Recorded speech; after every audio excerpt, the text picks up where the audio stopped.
Mr. President, ikiwa unataka kuokoa wale waheshimiwa wenye walipiga yes, kama unataka inji itulie, Your Excellency, sio finance bill peke yake. Wakenya wako na hasira kwa sababu ya wizi ya hali ya juu ambayo inafanywa na mawaziri wako.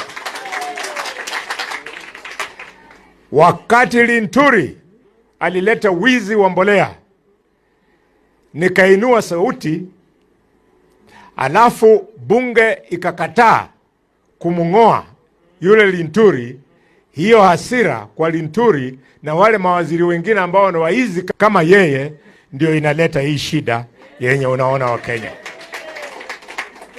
Namba 2, Mr. President, wale waheshimiwa ambao wako karibu na wewe, ambao kwa muda kidogo 1.5 years maisha yao imependuka, walikuwa watu wa kawaida, lakini siku hizi wamekuwa matajiri wa kupindukia.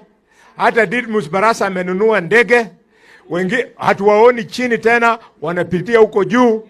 Wengine wanaenda kwa harambee kama ya leo, hatoi kulingana na uwezo wake, anatoa kuja kuonyesha watu kwamba yeye ndio mwizi mwenye ameiba sana. Mr. President, how can a normal member of parliament aende katika harambee na atoe milioni 20 kwa kanisa moja?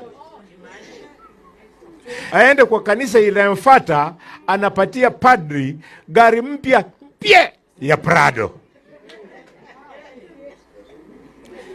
Hii sura mbaya, Your Excellency, prevail upon your MPs to stop displaying wealth which they have not earned.